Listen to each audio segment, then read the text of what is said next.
A nova ordem mundial. H.G. Wells. Parte 4. Capítulo 6.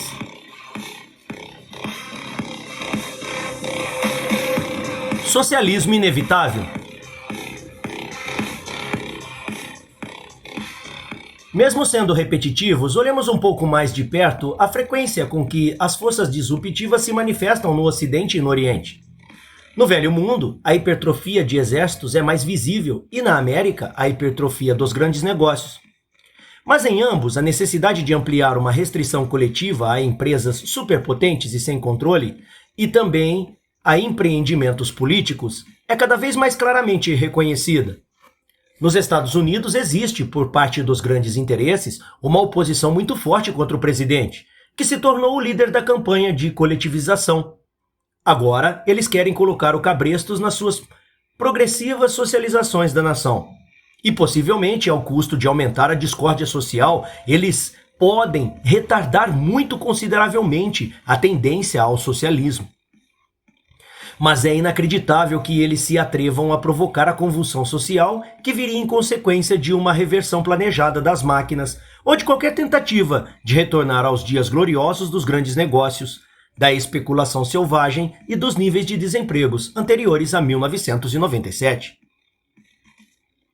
Eles apenas adiarão o inevitável, pois no mundo agora todos os caminhos levam ou ao socialismo ou à dissolução social.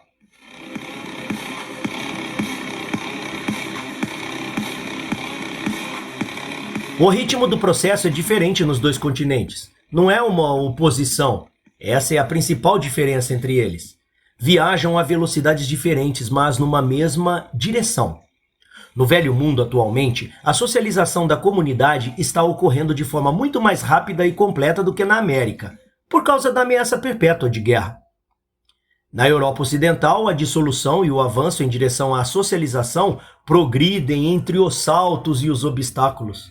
A classe governante britânica e os políticos em geral, surpreendidos por uma guerra que eles não tinham inteligência para evitar, tentaram reparar sua desleixada falta de imaginação nos últimos 20 anos, numa euforia de improvisações imbecis. Sabe Deus em que consistem seus atuais preparativos de guerra, mas a sua política interna parece basear-se num estudo mal feito, vindo de Barcelona, Guernica, Madrid e Varsóvia. Eles imaginam catástrofes semelhantes em uma escala maior, embora elas sejam completamente impossíveis, como todos os indivíduos inteligentes que podem estimar os suprimentos disponíveis de petróleo sabem e têm um pavor terrível de serem responsabilizados. Eles temem um dia ter que prestar contas com as classes mais baixas, cheia de revoltados. No seu pânico, eles estão rapidamente subvertendo toda a ordem existente. As mudanças que ocorrem na Grã-Bretanha em menos de um ano são surpreendentes.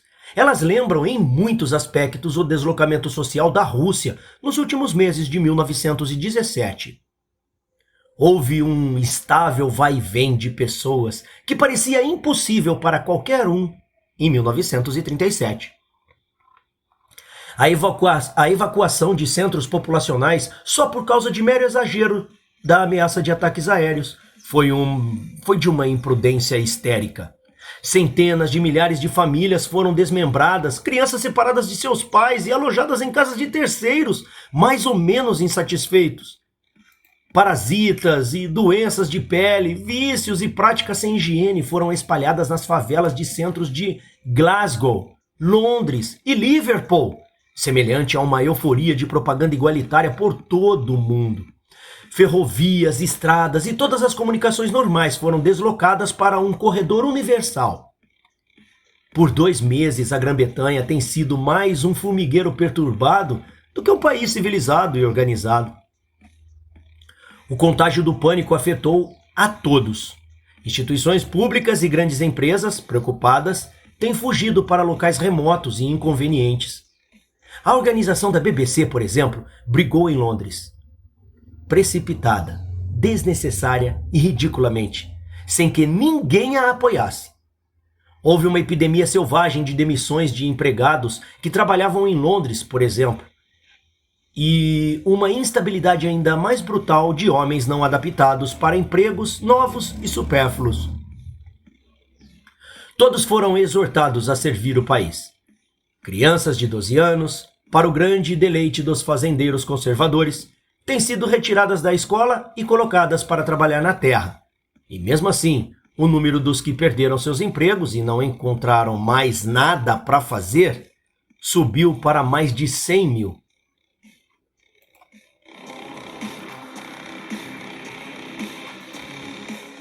Tem havido tentativas amadoras de racionar os alimentos, produzindo desperdício aqui e escassez artificial ali.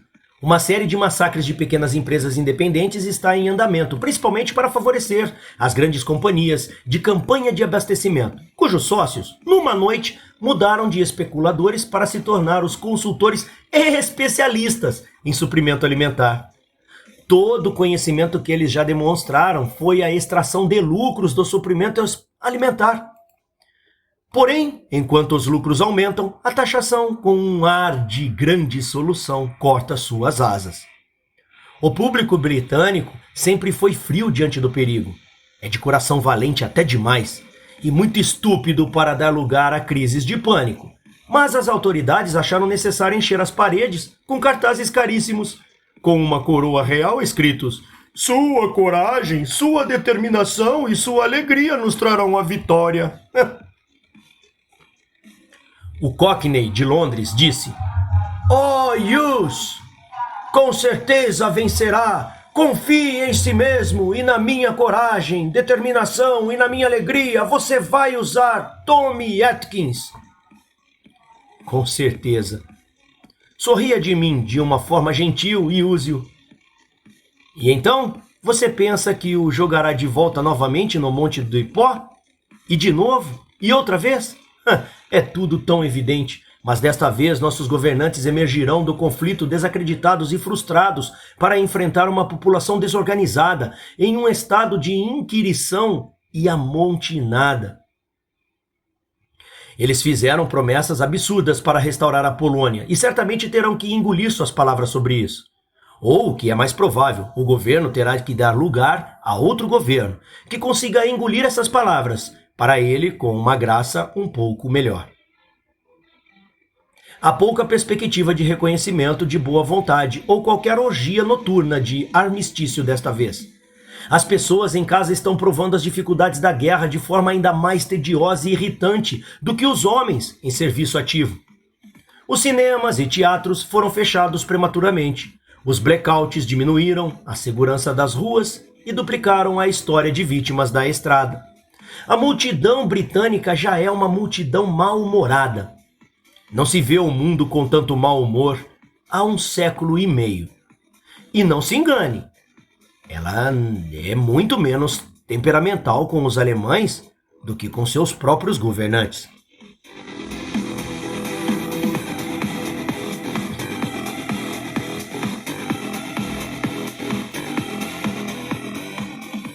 Através de todo esse turbilhão de propaganda intimidadora da desordem civil e de uma sistemática supressão de notícias e críticas do tipo mais exasperante, a preparação da guerra prosseguiu.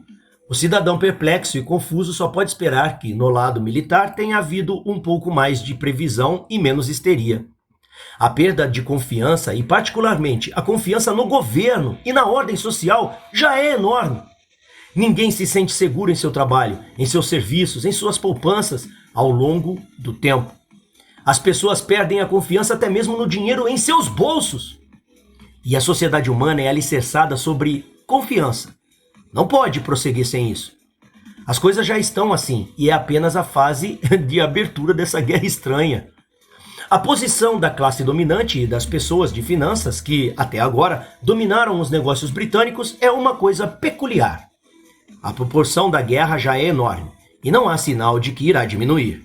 Os impostos de renda, o superimposto, os impostos sobre a morte e os impostos sobre os lucros da guerra foram elevados a um nível que deveria praticamente extinguir completamente a outrora próspera classe média da sociedade. Os muito ricos sobreviverão em uma situação de tosquia e diminuição. Eles se suspenderão sobre os últimos, mas as classes intermediárias, que até então intervieram entre aqueles e as massas empobrecidas da população, que estarão irritadas pelos sacrifícios de guerra, crescentemente desempregadas e perguntando questões cada vez mais profundas, as classes intermediárias terão diminuído bastante. Somente pela mais engenhosa manipulação financeira, por perigosas sonegações de impostos e expedientes à beira de um escândalo completo, é que um jovem inteligente terá a aparição de uma chance para subir acima de seus colegas pela velha e tradicional escada do dinheiro. Por outro lado, a carreira de um funcionário público se tornará continuamente mais atraente. Há mais interesse nela e mais respeito próprio. Quanto mais a guerra continuar, mais completa e nitidamente irreparável será a dissolução da antiga ordem. Agora, para muitos leitores que não acreditaram na afirmação da primeira seção deste livro, de que estamos vivendo no fim de uma era, para aqueles que têm sido insensíveis à explicação das forças disruptivas que estão quebrando a ordem social, e para o argumento que resumi deles, de quem pode ter passado despercebido no geral, por assim dizer, afirmando-se que são científicos, ou materialistas, ou sociólogos, ou eruditos, ou que a providência divina, que até agora demonstrou um preconceito tão acentuado em favor dos ricos, confortáveis e de mente lerda, certamente essa providência fará algo de bom por eles, na 11ª hora. Os verdadeiros inconvenientes, alarmes, perdas e a crescente desordem da vida ao seu redor podem, finalmente, trazer uma percepção de que a situação na Europa Ocidental está se aproximando das condições revolucionárias. Será difícil dizer para muitas pessoas nas classes que detêm vantagens, e principalmente de meia idade, que os mais velhos já se despedaçaram e nunca mais poderão voltar. Mas como elas podem duvidar disso?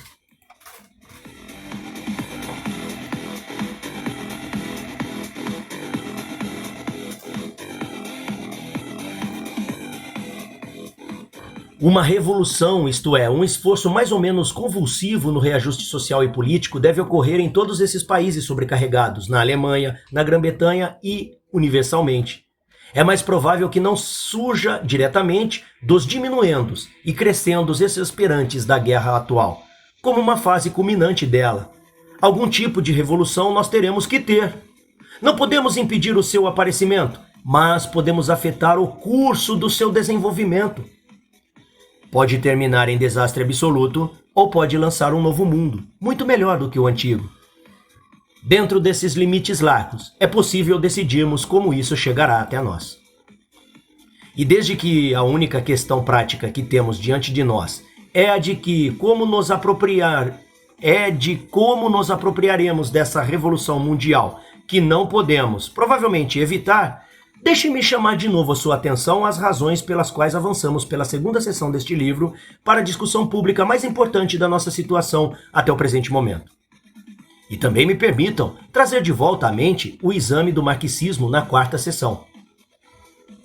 É demonstrado com que facilidade um movimento coletivista, especialmente quando confrontado com as resistências e supressões fracas por parte dos que, até agora, desfrutam de riqueza e poder, pode degenerar em uma guerra de classes antiquada, tornar-se conspiratório, dogmático, inadaptável e atolar em direção à adoração de um líder e à autocracia.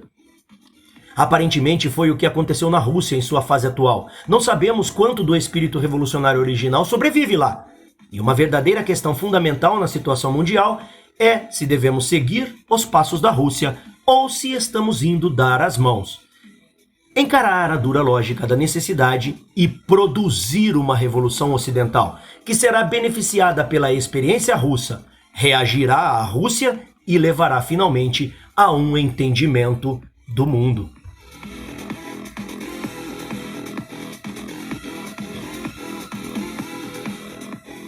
O que é que o mundo atlântico considera mais desagradável no mundo soviético atual? É uma desaprovação do coletivismo como tal?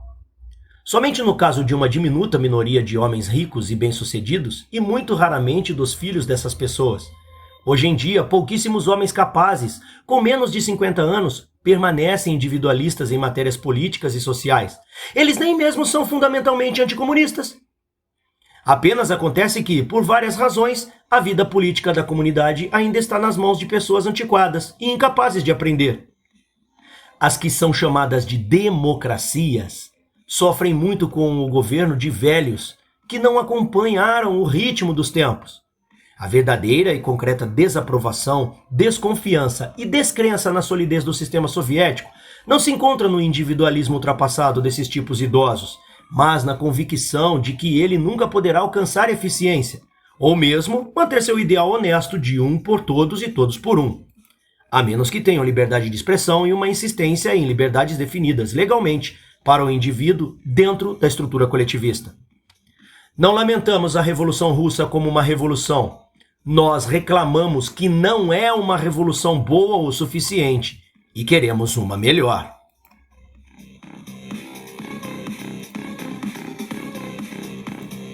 Quanto mais as coisas são coletivizadas, mais necessário é um sistema jurídico que incorpore os direitos do homem.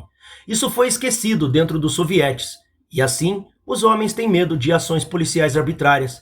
Entretanto, quanto mais funções seu governo controlar, maior será a necessidade de leis de proteção. A objeção ao coletivismo de sovietes é que, sem o antisséptico da liberdade pessoal assegurada por lei, ele não se manterá. Ele professa ser, fundamentalmente, um sistema econômico comum baseado em ideias de luta de classes. O diretor industrial está sob o calcanhar do comissário do partido. A polícia política ficou toda fora de controle. E os negócios gravitam inevitavelmente em direção a uma oligarquia ou a uma autocracia, protegendo sua ineficiência com repressão a comentários desfavoráveis. Mas essas críticas justas apenas indicam o tipo de coletivização que deve ser evitada. Não dispõe de coletivismo como tal. Se, por nosso turno, não queremos ser submersos pela onda de bolchevismo, que está evidentemente avançando no Oriente, devemos implementar todas essas objeções válidas e criar uma coletivização que seja mais eficiente, mais próspera, tolerante, livre e rapidamente progressiva do que o sistema que condenamos. Nós que não gostamos do Estado stalinizado marxista, temos, como costumavam dizer na política britânica, que despachá-lo, melhorando-o. Temos que confrontar o coletivismo de espírito oriental com o coletivismo de espírito ocidental.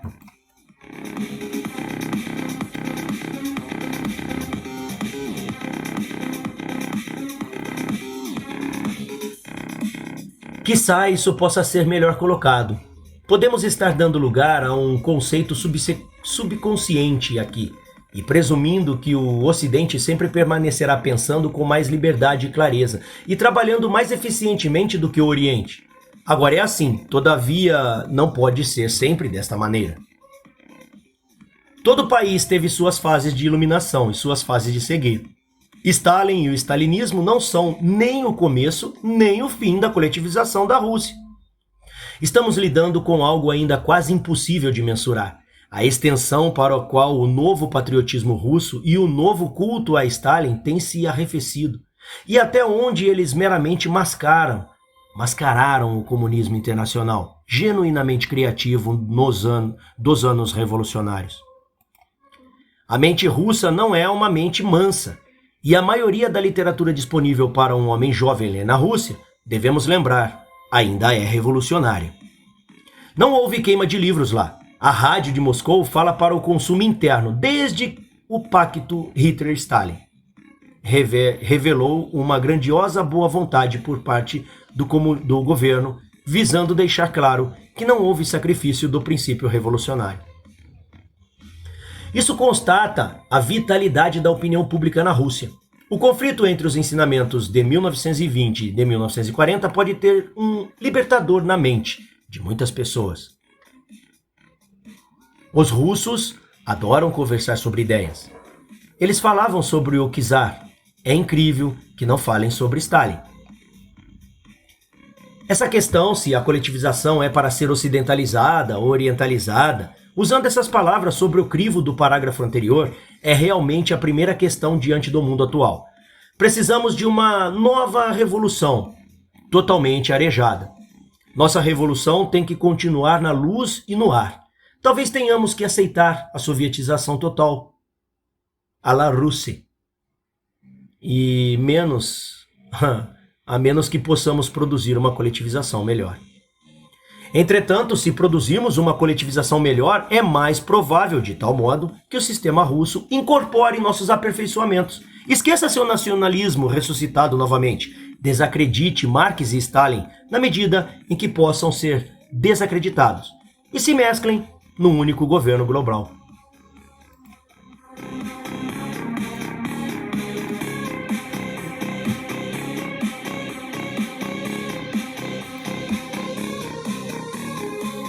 Entre esses antagonistas primários, entre a revolução com os olhos abertos e a revolução com uma máscara e uma mordaça, certamente haverá as complicações da controvérsia devido ao patriotismo e ao fanatismo, e às cabeças duras de cegueira internacional daqueles que não querem ver.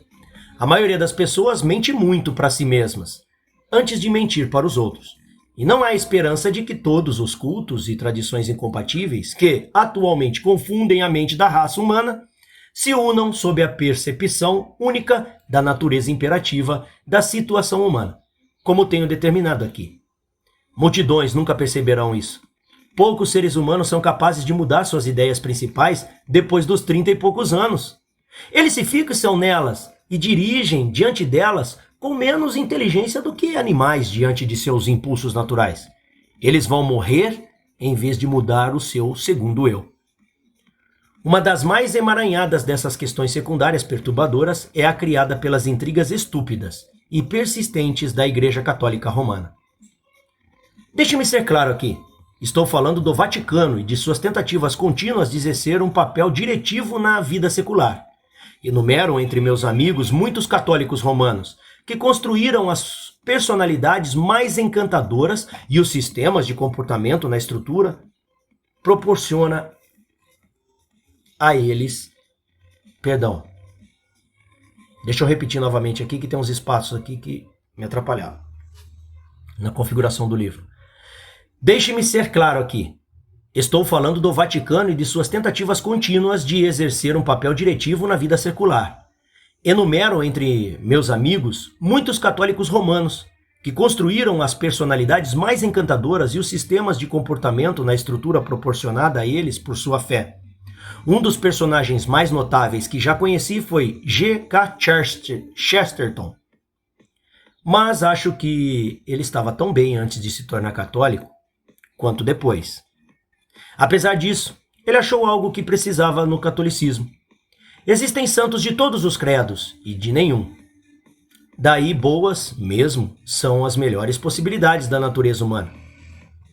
As observâncias religiosas fornecem uma base que muitos consideram indispensáveis para a própria ordem de suas vidas.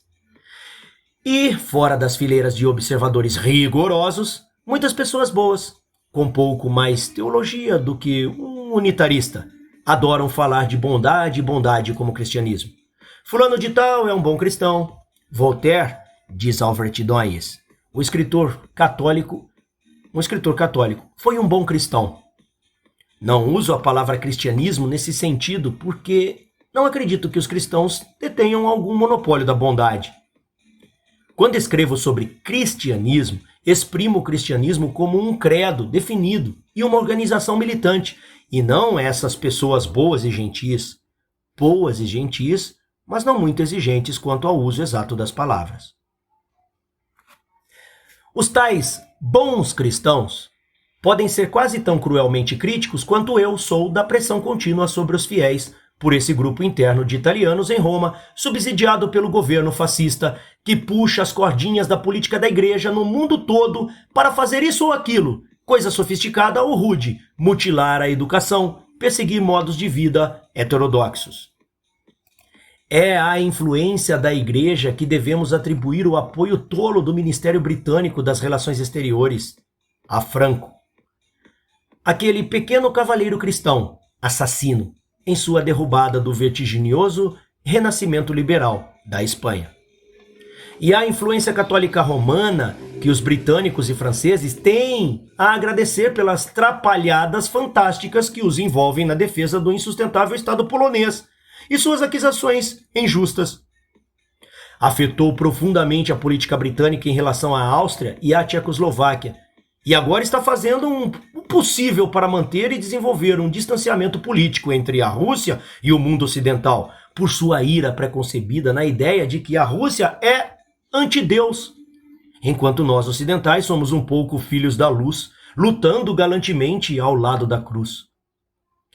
Onipotência, grande Polônia, soberania nacional, o pequeno agricultor produtivo não comerciante, o lojista e quaisquer coisas que você puder imaginar constituem cristandade.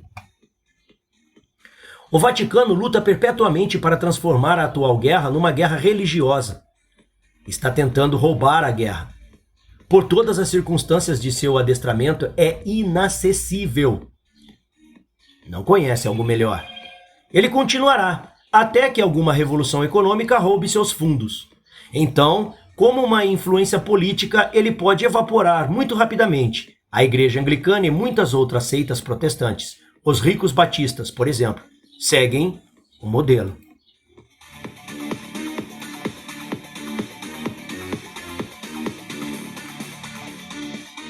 Não é apenas nos assuntos britânicos que essa propaganda continua. Com o início da guerra, a França se torna militante católica.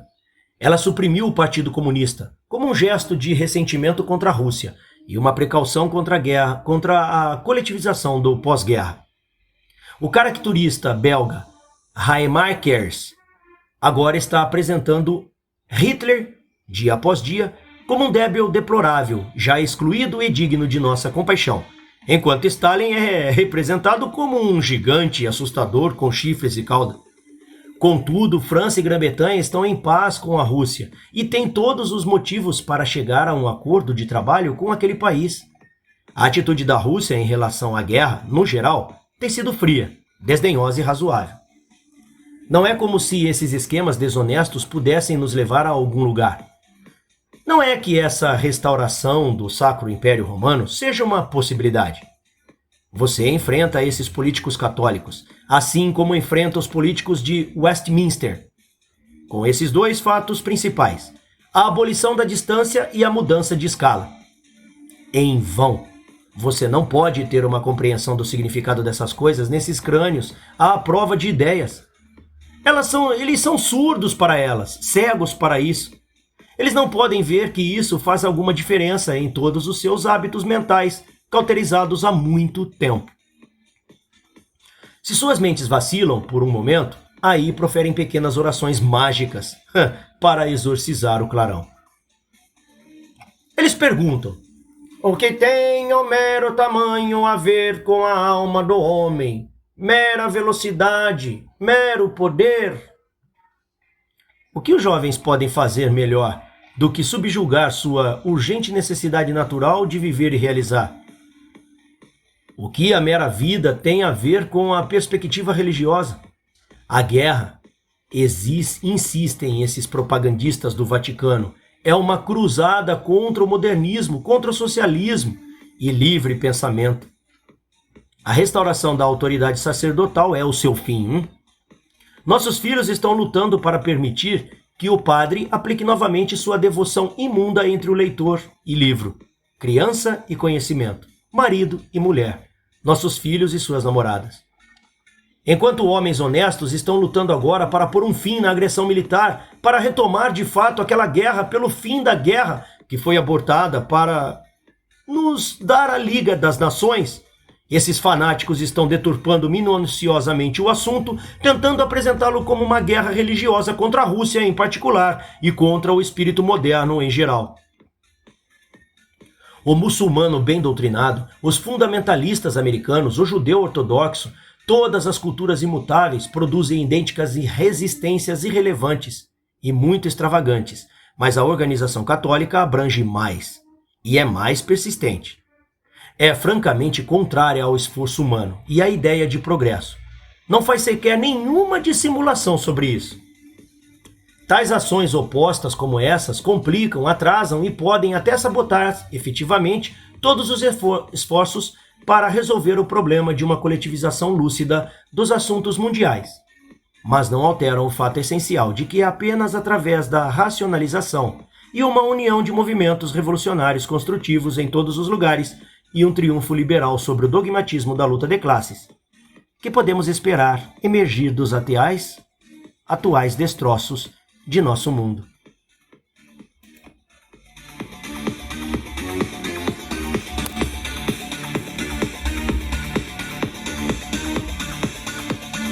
Continua no próximo capítulo. Obrigado por ouvir. Deixe o like, se inscreva e ative o sininho. Divulgue em suas redes sociais. Valeu!